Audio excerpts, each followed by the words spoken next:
Bonjour à tous. C'est une grâce de se trouver aujourd'hui ensemble et de commencer une étude sur l'Ecclésiaste. Non seulement on a changé des salles, donc c'est un nouveau commencement, mais on commence aussi une nouvelle série de prédications. C'est du livre de l'Ecclésiaste.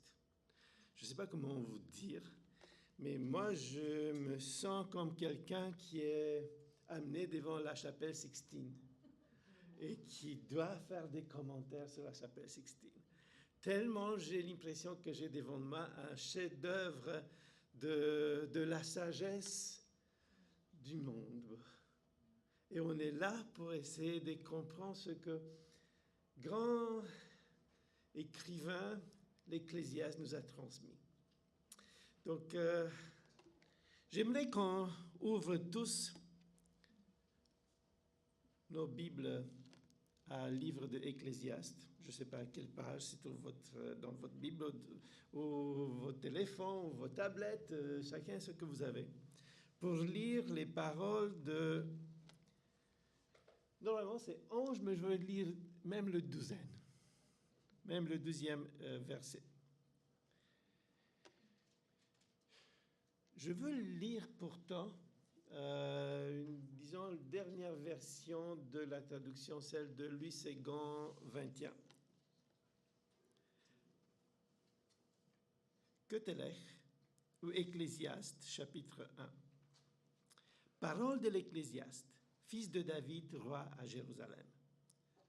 Comble de l'inconsistance, dit l'Ecclésiaste, comble de l'inconsistance, tout n'est que fumée. Quel avantage l'homme retire-t-il de toute la peine qu'il se donne sous le soleil? Une génération s'en va, une autre arrive, et la terre est toujours là. Le soleil se lève, le soleil se couche. Il soupire après l'endroit d'où il se lève de nouveau. Le vent se dirige vers le sud, tourne vers le nord, puis il tourne encore et reprend le même circuit. Tous les fleuves vont à la mer, mais la mer n'est pas remplie. Ils continuent d'aller vers leur destination. Tout est en mouvement, plus qu'on ne peut le dire. L'œil ne sera jamais rassasié de voir et l'oreille ne sera jamais remplie au point de ne plus pouvoir écouter. Ce qui a existé, ce qui existera. Et ce qui s'est fait, ce qui se fera. Il n'y a rien de nouveau sous le soleil. Si l'on dit à propos de quelque chose, regarde ceci, c'est nouveau, en réalité, cela existait déjà avant les siècles précédents. On ne se souvient pas de ce qui est ancien et ce qui arrivera par la suite ne laissera pas de souvenirs chez ceux qui vivront plus tard. Et je vous lis même le 12e verset. Moi, l'Ecclésiaste, j'étais roi de Jérusalem, d'Israël à Jérusalem. Voilà jusqu'à là la parole de Dieu. On sait tous que l'Ecclésiaste est un livre de sagesse, n'est-ce pas? Qui ne connaît pas ça? Qui n'a jamais lu l'Ecclésiaste, qui n'a été pas fasciné par la sagesse de celui qui l'a écrit? Certains trouvent que c'était difficile 1000 ans avant Jésus-Christ ou 3000 ans avant nous d'écrire un tel livre de sagesse. N'est-ce pas que c'est ridicule? Disons que l'homme antique était tout aussi intelligent que nous. On a l'impression qu'il était des sauvages. Oh non, non. On a de la difficulté juste à nous lever au sommet de la philosophie grecque. Et ça a été écrit 2500 ans avant nous. On n'écrit pas mieux. On n'est pas plus sage. En hébreu, ce livre-là que nous appelons Ecclésiaste s'appelle Quetelech. Quetelech signifie exactement ce que nous disons. Kahal, en hébreu, c'est l'assemblée. Et l'ecclésiaste, ou Keteler, ça dérive de Kaal, c'est celui qui parle dans l'assemblée. On dirait le prédicateur, celui qui parle, celui qui transmet quelque chose dans l'assemblée. Quand la traduction de la Bible a été faite, ça a commencé vers à peu près au 1er siècle, 100 ans avant Jésus-Christ. Il y avait beaucoup de Juifs qui étaient dans la diaspora. Et ces Juifs-là avaient une difficulté que certains d'entre nous ont aussi.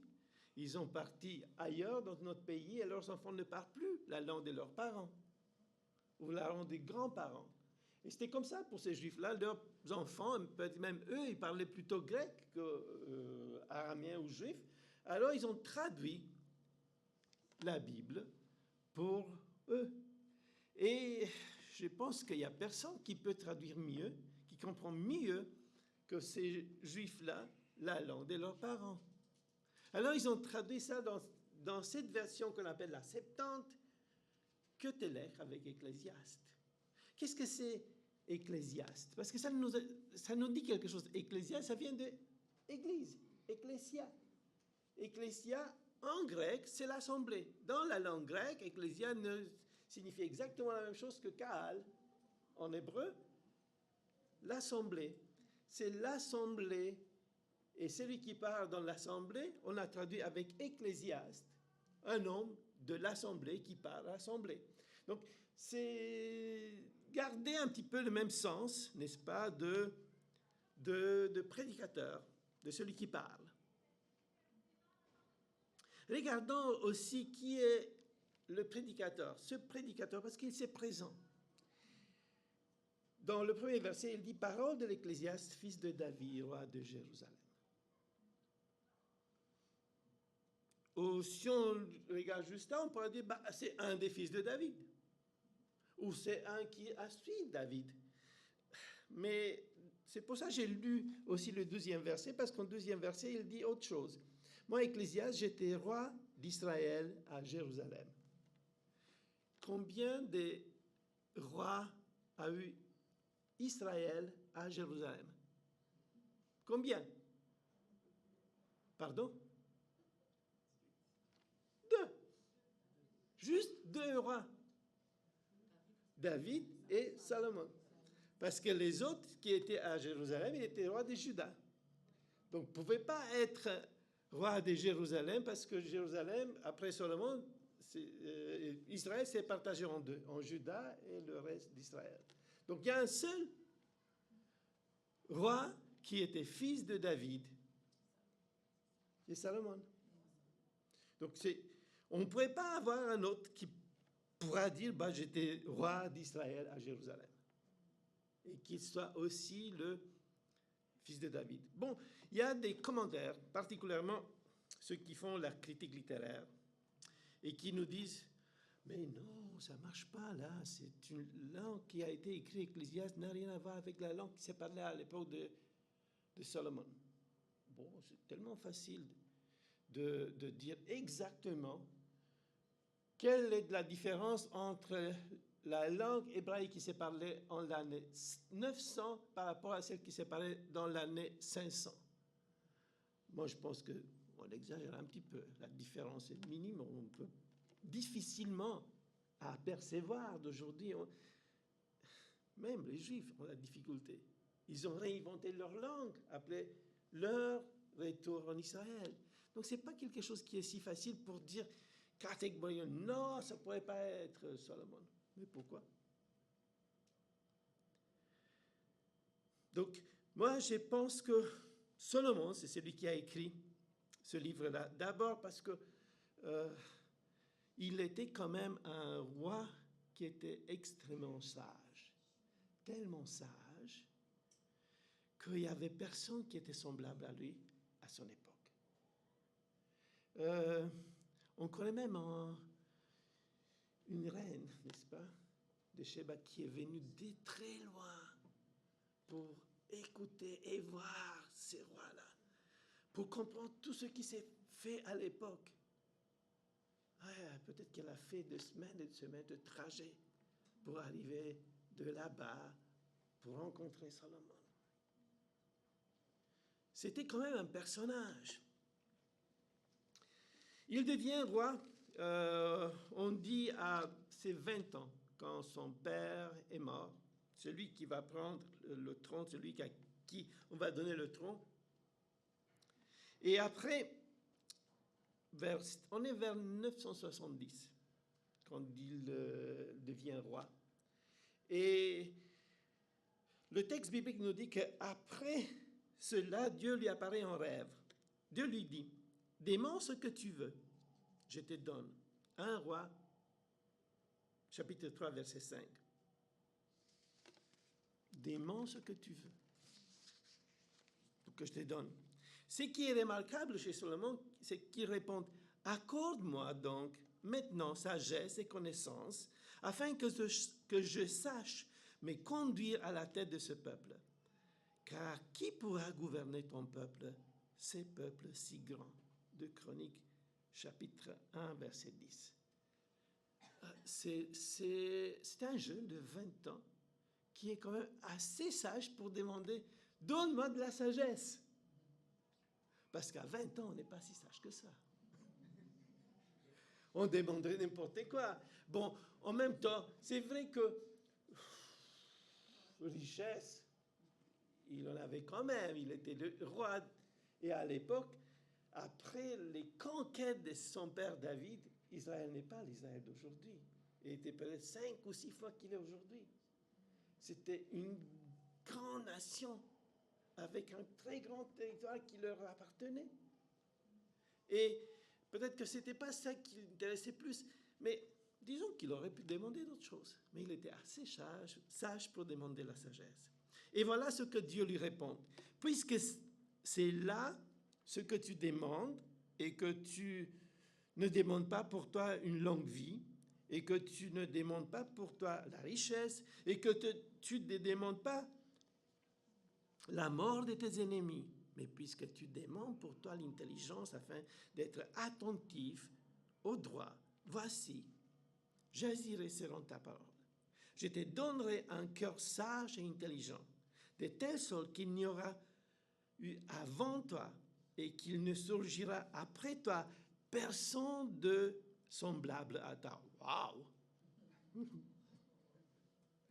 Je te donnerai un autre, ce que tu n'as pas demandé, aussi bien la richesse que la gloire, de telle sorte qu'il n'y aura pendant toute ta vie aucun homme parmi les rois qui soit semblable à toi.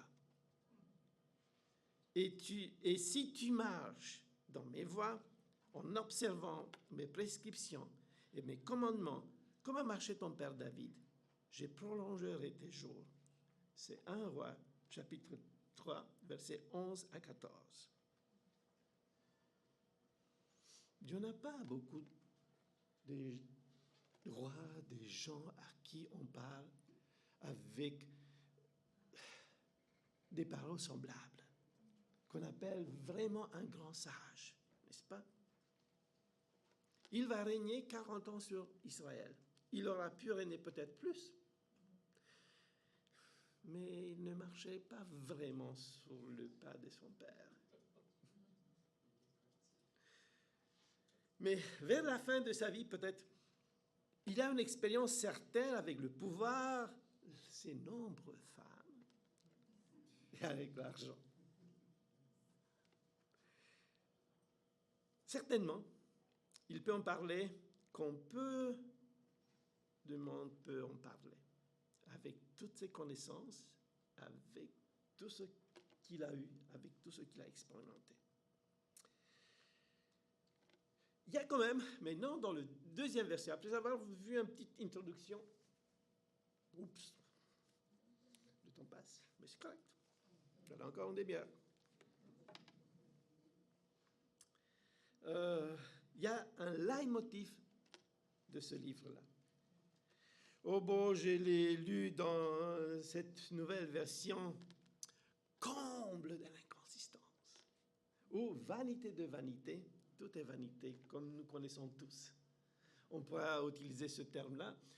même si pour certains apparaît comme un petit peu un mot qu'on n'utilise plus, mais c'est un mot qui dérive vraiment d'une traduction assez claire de ce mot Evel.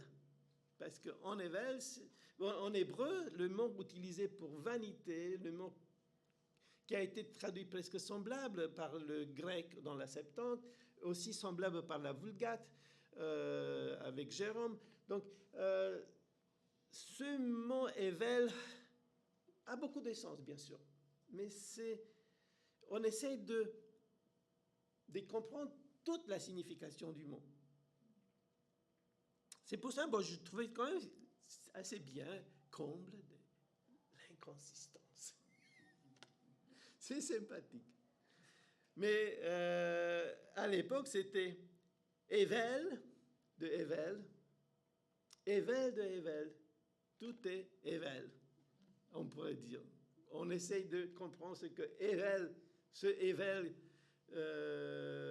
judaïque ou hébraïque veut nous dire. Je trouve que c'est le leitmotiv. On le trouve, ce mot-là, on le trouve 38 fois dans le livre d'Ecclésiaste. Et pourtant, il y a juste 12 versets. Ce n'est pas si long, et pourtant, dans tout ce livre-là, le mot se trouve 38 fois. Dans le reste de l'Ancien Testament, le spécialiste il le trouve encore 35 fois de plus. On le trouve une seule fois dans le Nouveau Testament. On va voir là à la fin. Donc, ce mot de vanité ou d'inconsistance, ou comment on veut traduire, ça pourrait être traduit de différentes manières. On pourrait traduire vapeur, on pourrait traduire fumée, on pourrait dire buée, du vent. On essaie de le traduire avec plein de formes, mais qui signifie aussi quelque chose qui n'est pas consistant. On parlait parfois dans l'Ancien Testament avec ce mot en parlant des idoles. Idole, ce n'est pas inconsistant. C'est quelque chose que les gens ils vont mettre leur foi dans des créatures faites de bois et de pierre en disant que c'est leur Dieu. Mais ce n'est pas consistant. C'est juste dans leurs imaginaires qui peuvent être aidés par ces dieux. Ces dieux n'existent pas, c'est juste de la matière. Mais bon, c'est dans ces sens-là, le mot, c'est à ces sens-là de fumée, de vent, de l'air, de quelque chose, de vapeur, déception, on pourrait dire de la déception, de dérisoire, de illusoire, des futiles ou des lamentables. On pourrait traduire comme on veut pour comprendre toute la signification du mot. Il y a plusieurs traductions qu'on peut aller voir dans quelques instants. Parole de vie traduit « toute part en fumée, rien ne sert à rien, rien ne mène à rien ». Ou Bible en français courant « de la fumée, tout n'est que fumée, toute part en fumée ». Ou Nouvelle Bible Ségon « futilité complète, tout n'est que futilité ». Donc il y a toutes sortes de traductions, on essaye de saisir le sens de ce mot qui initialement a été traduit par vanité. Vanité de vanité, tout est vanité. Pour moi, cette première partie de verset 1, de verset 1 à 11, c'est une introduction. Et ce deuxième verset n'est qu'un postulat. Quand on écrit une thèse, on sort un postulat. On veut voir dans quelle direction on va, n'est-ce pas? Dans ce sens-là, on cherche non seulement de commencer, mais de trouver le sens exact de cette phrase. Qu'est-ce que ça veut dire, vanité de vanité?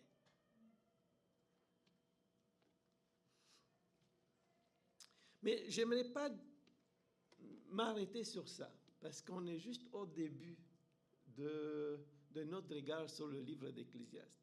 Et même dans le 12e chapitre, se trouve exactement la même phrase. Vanité des vanités, tout est vanité. Et on le trouve plusieurs fois, comme je vous avais dit, le mot vanité, c'est 38 fois dans le livre. Donc, je pense que ça sera prématuré de essayer de comprendre tout de suite qu'est-ce que ça veut dire. Mais je veux essayer quand même, à la fin du message, de reparler de ça, comment je le vois à la fin de l'introduction. Donc, regardons maintenant ce que veut dire ce texte-là que nous avons lu, qui est l'introduction. La première chose que je veux lever, c'est qu'on part du cadre de la vie. Quand on commence à lire le texte, quel avantage est-il à un homme de toute la peine qu'il se donne sous le soleil? Une génération s'en va, une autre vient, et la terre subsiste toujours. Certains, je trouve qu'ils sont découragés quand ils sont en train de lire ça. Ils sont tellement découragés que leur message va dans une direction que je n'aime pas particulièrement. Parce que je ne veux pas qu'en lisant ça, on est là en train de couper nos vins. Non, ce n'est pas ça. Ce n'est pas dire, oh, mais non, c'est ce qu'il a voulu nous enseigner Solomon. Qu'est-ce qu'il a voulu avec nous? Non, ce n'est pas du tout son objectif. Son objectif, c'est de nous parler de la vie. C'est de nous expliquer la vie. Il essaie de comprendre d'autres choses et j'essaie de voir dans une autre direction qu'est-ce que le texte veut nous dire. Pour moi, quel avantage vient-il à l'homme de toute la peine qu'il se donne sous le soleil? C'est juste la question. C'est que ça commence ça ne veut pas dire la réponse est tout de suite là. C'est nous mettre à la réflexion. Et regarde de quoi il parle. Quand il parle de le reste du texte, il parle de plus que juste. Oui, il y a une génération qui s'en vient, une autre s'en va, une s'en vient, une autre s'en va. Donc là, nos jours sont assez écourtés. Donc, dès que nous arrivons à un certain moment, il y a une autre génération qui viendra prendre ma place.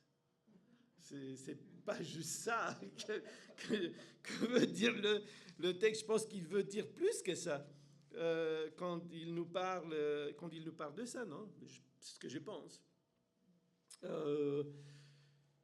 Moi, je pense non plus que le fait qu'on parle de la vie comme assez écourtée, c'est ça l'objectif principal de la Bible. Je ne pense pas que c'est ça. Ça ne concorde pas avec le reste de la Bible. Il y a quelque chose que je veux qu'on arrive à comprendre. C'est un mouvement.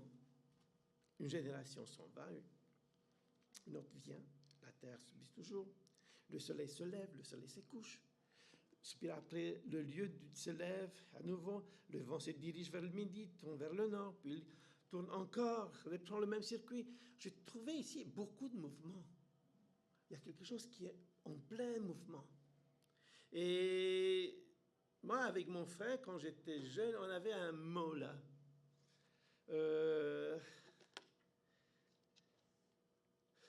Bouge. La vie, c'est le mouvement. On était jeunes, on était dynamiques. Pour nous, la vie, c'était soit en mouvement. Et ça m'est revenu, ça. Il y a énormément de mouvement partout. Tout bouge, tout est en mouvement, tout est en action. Je trouve ça. Dans tous ces versets, il y a beaucoup d'action. C'est un mouvement. C'est pas juste tout simplement une réponse, mais on essaie de nous faire comprendre quelque chose. La vie, qu'est-ce que la vie? Et pour ça, quand j'ai commencé à lire tout ça, moi j'ai compris que on a devant nous le sens de la vie. Quel est le sens de la vie? Et le sens de la vie, c'est justement ça. Beaucoup de mouvements. Quand on lit « le soleil se couche », le soleil se lève, le soleil se couche, il soupire après le lieu d'où il se lève. Qu'est-ce que ça veut dire? La première chose que ça m'a venu en tête, c'était les jours et les nuits. Il y a des jours.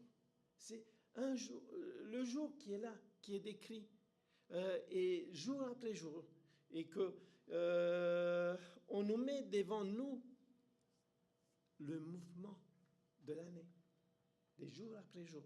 Le soleil se lève, le soleil se couche. Et après quoi, il revient pareil. Après, il soupire après le lieu d'où il se lève de nouveau. Donc il y a une autre journée qui commence. C'est ça qui m'a dit tout en lisant ça. La terre, bon, on n'est pas à l'époque de l'ancienne Antiquité, ou je sais pas, nous on sait très bien que c'est la terre qui tourne autour d'elle-même. Il y a un axe et que la terre tourne, et qu'elle tourne pendant 24 heures.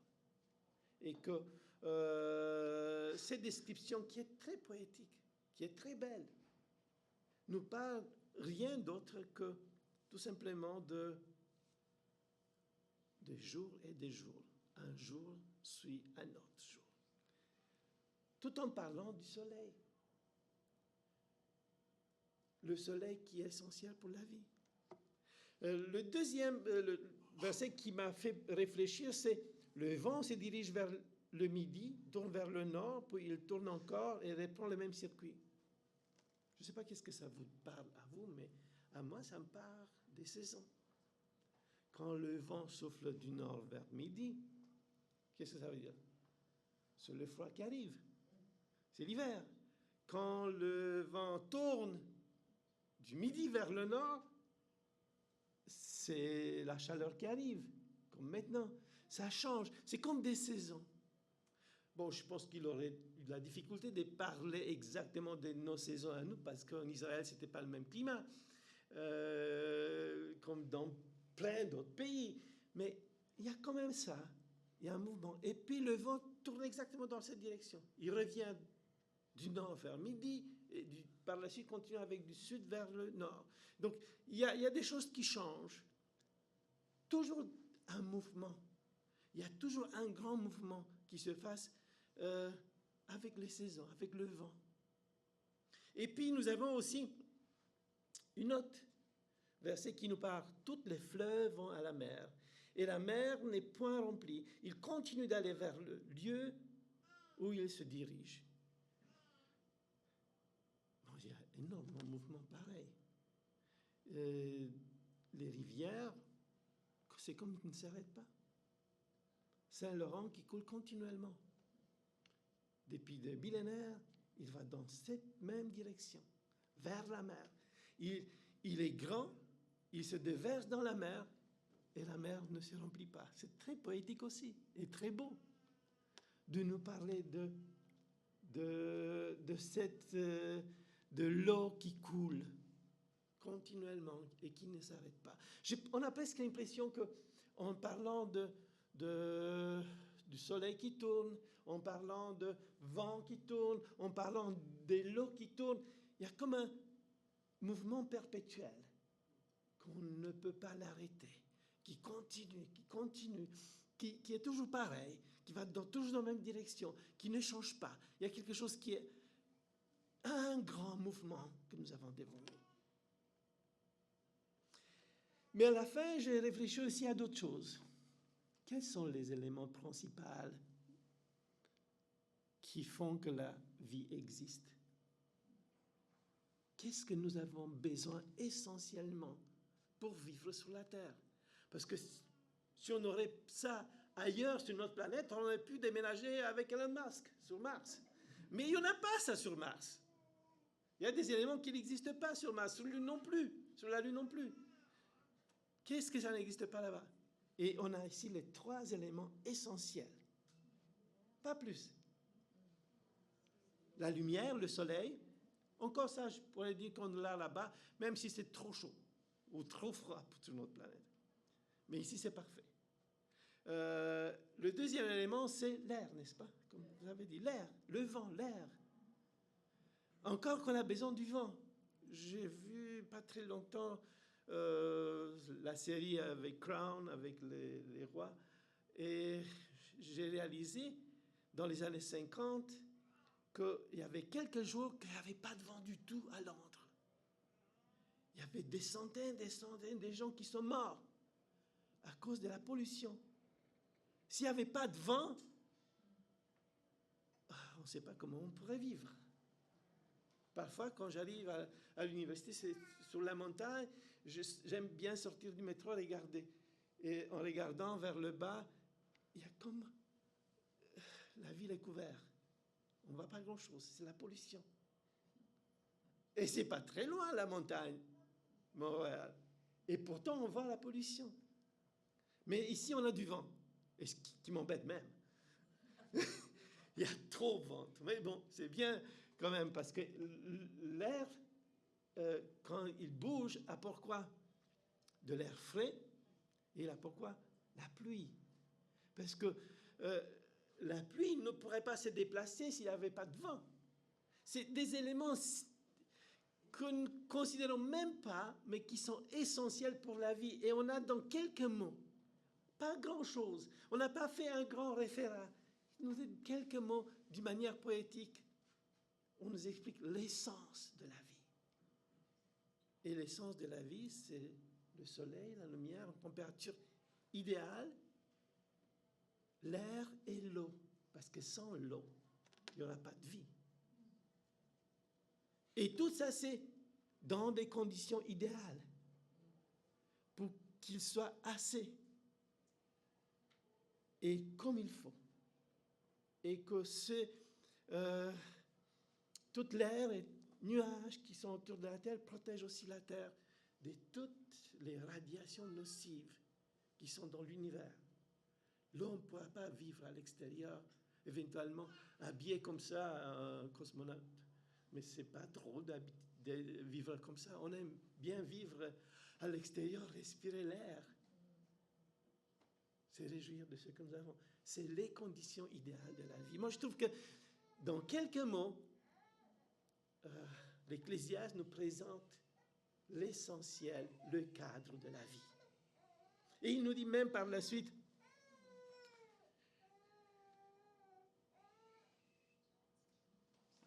dans une version, que tout est en mouvement, de telle sorte qu'on ne peut pas le dire.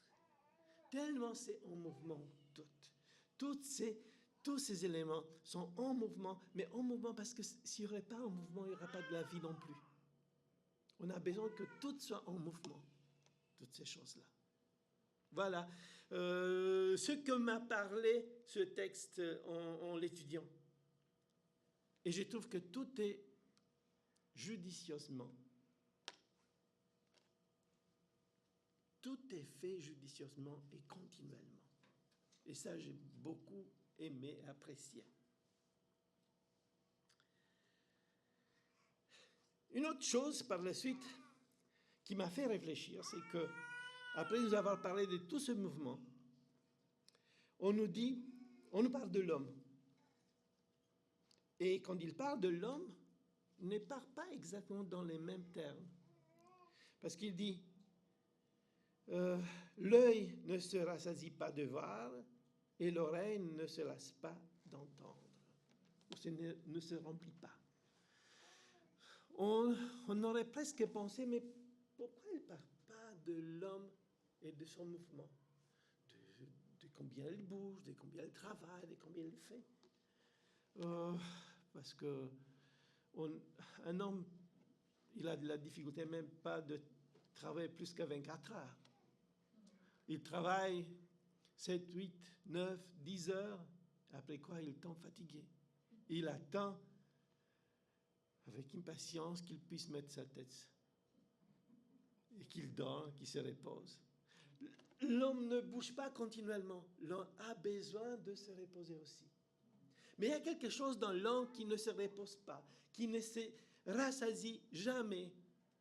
Il y a quelque chose qui est dans le fort intérieur de l'homme, qui est différent de ce corps fait de chair dans la terre que le Seigneur a pris, qu'il a modelé, et dans laquelle il a soufflé de souffle qui vient de Dieu. Et ce souffle qui vient de Dieu, l'âme que nous avons, il est différent, il est infini, il est des dieux. Et il ne se rassasie pas. On ne se rassasie pas de voir, on ne se rassasie pas d'entendre. Il y a quelque chose en nous qui est différent. Et pour moi, ça me parle de l'infini des dieux. L'homme a quelque chose en lui qui est différent de cette terre dans laquelle il habite, qui est son cadre de vie, qui est très bien qu'un cadre de vie, mais il est plus que ça. Il est plus que le cadre de la vie. L'homme a quelque chose en lui qui vient de Dieu, qui est divin, qui est infini, qui ne se rassasie pas. C'est ça que cette chose me dise.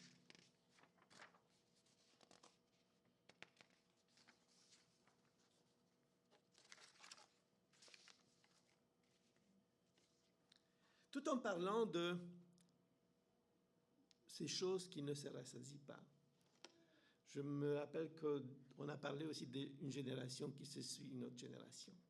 Et il y a quelque chose que j'aime pas trop, qu'on parle de ces moments-là quand David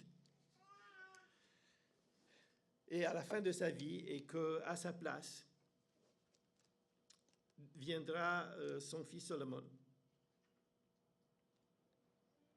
Et il y a quelque chose dans 1 Chronique, chapitre 29, verset 28, qui me dérange toujours quand je le lis. Il mourut, on parle de David, dans sa heureuse vieillesse, rassasie des jours, des richesses et des gloires. Et Salomon, son fils, régnera à sa place. Je me dis toujours, David a vécu peut-être 70 ans. Peut-être même pas. Vous n'allez pas me dire qu'à 70 ans, ou 68 ans, ou 66 ans, quelqu'un, il est rassasié de ses jours. Il y a quelque chose qui ne va pas. Pourquoi? Qui est rassasié de ses jours? Ah oui, parfois on est d'une maladie et que ce corps ne va pas et puis on n'est pas content.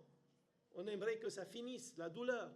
Mais sinon, de dire que quelqu'un, il est rassasié de ses jours, je trouve là, c'est vraiment pas divin ce qu'il a écrit ça. C'est un chroniqueur qui a écrit ça en parlant de David. Il a pensé, peut-être qu'il est très jeune, pensait qu'à 70 ans, il est très vieux. Non, non, non, non, non, on n'est pas très vieux à 70 ans. Pas du tout. Et l'âme, il est identique à celui de 15 ans. L'homme à 70 ans, dans son intérieur, ne sent pas qu'il est plus vieux que quand il avait 15 ans. Il est pareil. L'âme ne change pas. L'âme que Dieu a mis, de toute façon, est immortelle et infinie. Il ne pourra pas dire qu'il était fatigué de ses jours, il rassasié. C'est quelque chose que moi, j'aime plus le texte qu'on a ici, que l'œil ne se rassasie pas. C'est ça plutôt la vérité, que Salomon, il sait vraiment donner avec tant de poésie, dirais-je.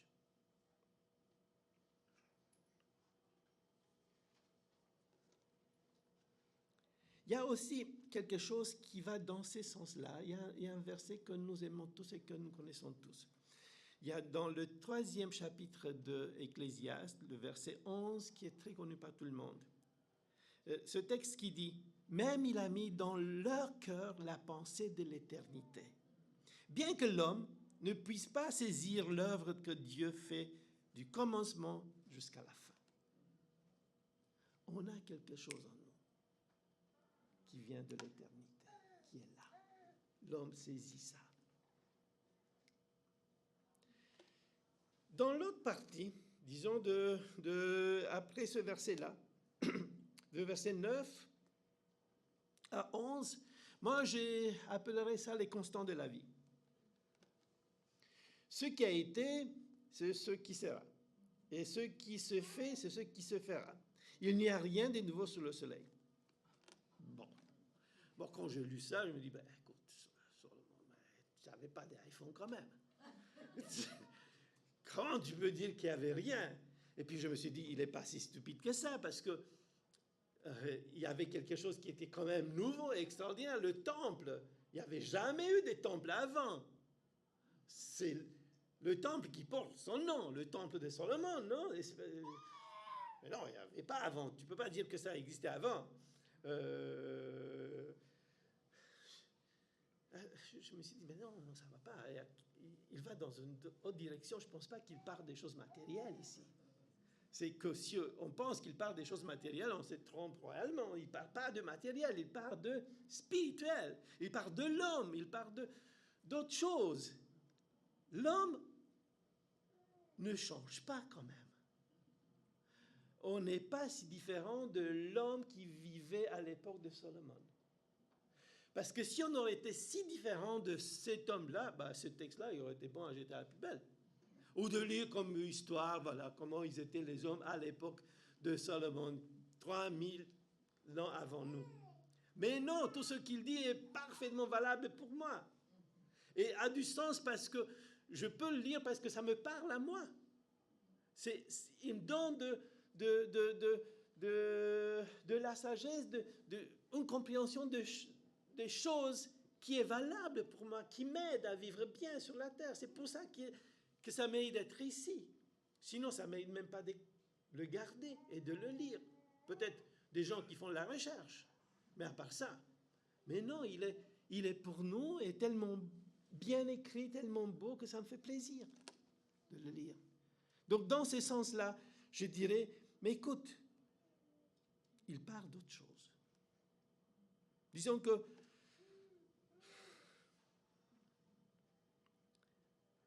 l'homme est le même. Il tombe en amour, il se marie, il a des enfants, il va au travail, il revient. Peut-être qu'il n'est pas trop différent dans l'haine qu'il a envers les autres. Il y avait autant de guerres à l'époque qu'il y en a aujourd'hui. C'est le même homme, rempli de haine et de désir, des vengeances. C'est le même homme qui est poussé par l'envie, qui fait des choses par l'envie, qui va être considéré meilleur que les autres, avoir plus que les autres. C'est la jalousie, il y a plein de choses. Et dans ce sens-là, on n'est pas différent du tout. C'est identique. Et, disons, comble de l'inconsistance, ou le comble des choses, c'est qu'on n'apprend rien de ce que les autres avaient vécu. Chacun d'entre nous apprend par lui-même. L'enfant, même si tu lui dis « touche pas ça, parce que tu vas te brûler », tant qu'il ne va pas toucher, il ne sera pas content. Et dans toutes les choses, on est pareil. On n'a pas changé de miette depuis 3000 ans jusqu'à aujourd'hui. On est pareil, on ne change pas. Il y a un constant, l'homme est le même. Et il apprend. C'est la comble des choses, c'est qu'il y a plein de choses qu'on pourrait les apprendre, ne pas le faire. Mais on va le faire tous. Et dans ce sens-là, ce qu'il dit ici, c'est vraiment valable. On ne se souvient pas de ce qui est ancien, et ce qui arrivera dans la suite ne laissera pas de souvenirs chez ceux qui vivront plus tard. Oh, chacun avec ses expériences. On apprend de nos expériences. Même s'il y a des générations, des centaines de générations avant nous.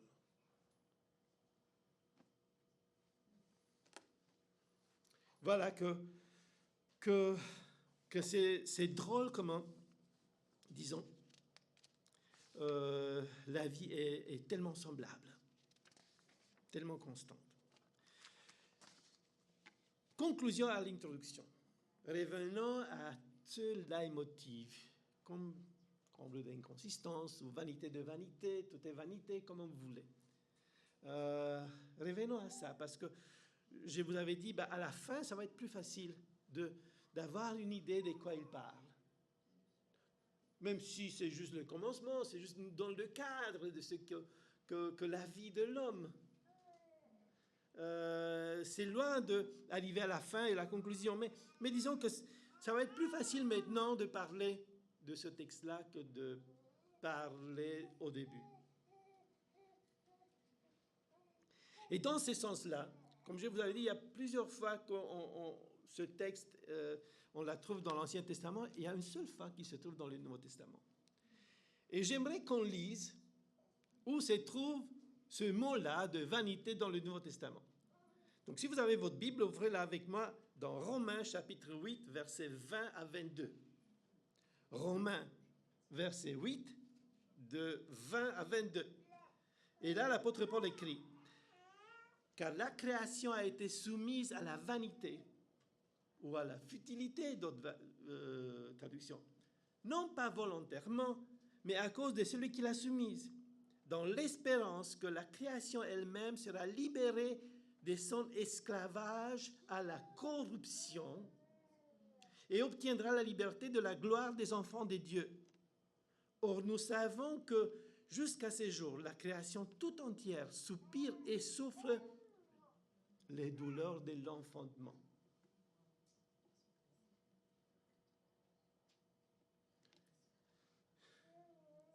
Dans ces mots, on a une description du monde dans lequel nous vivons. Un monde brisé, un monde déchu, un monde où on ne peut pas faire de réel progrès.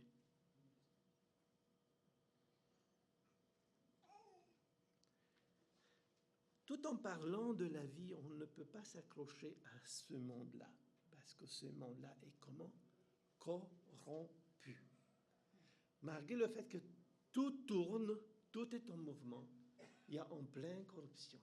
Il y a de la corruption dans ce monde-là.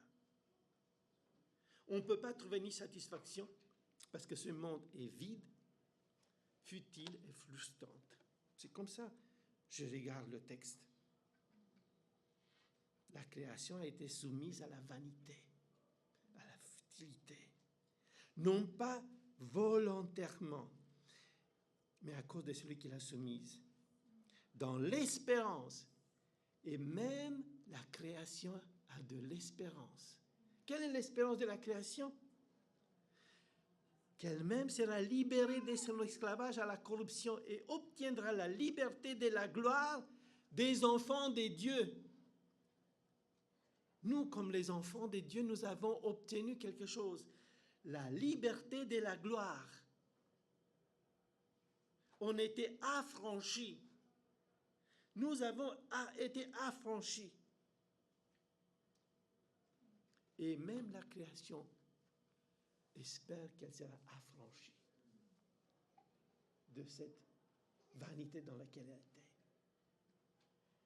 Disons que avec ce passage de l'Épître romaine, on comprend toute la grandeur de ce texte. Tout en nous parlant de ce monde-là, de cette création, dans ce cadre de la vie, on comprend, en essayant de voir qu'est-ce que ça veut dire, ce mot-là de vanité, qu'il y a quelque chose qui est différent.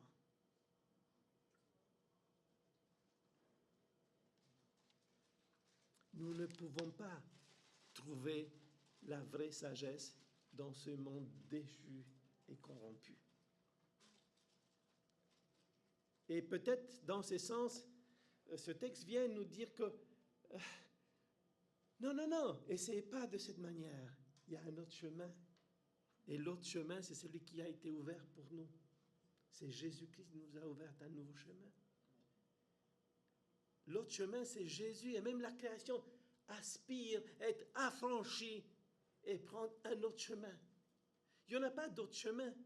Il n'y en a pas d'autre possibilité d'arriver à la liberté. À la liberté de la gloire. Très beau comme expression.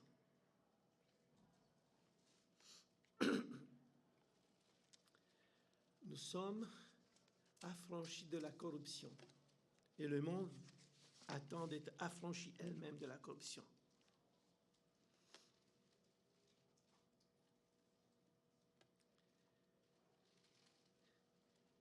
Sans Christ, tout est vanité de vanité. Mais avec Christ, tout change. Il y a de l'espérance, et Luther lui-même trouve que ce livre-là est un des livres les plus optimistes qui a été donné. Et pourquoi il dit ça? Parce que pour lui, c'est un des livres les plus optimistes de toute la Bible, car il efface les faux chemins que nous pourrions emprunter et que Jésus-Christ nous a ouvert le seul chemin qui nous amène à la liberté de la gloire. Et dans ce sens-là, c'est vrai que le livre d'Ecclésiaste est optimiste. Tout en étant peut-être le livre de sagesse la plus extraordinaire que nous avons, la chapelle Sixtine de la peinture. Bon, j'aurais pu prendre autre chose, mais la chapelle Sixtine, quand même quelque chose dans la peinture. C'est un chef-d'œuvre qui essaie de nous parler de ce qui est ce monde, de ce que c'est la vie, de comment nous pouvons vivre. Mais le vrai chemin, c'est celui que Jésus-Christ nous a ouvert. Et ça, c'est extraordinaire parce qu'il nous dit, il n'y a pas d'autre chemin. À part ça, tout est vanité de vanité ou comble de l'inconsistance. On va nulle part ou directement dans le mur.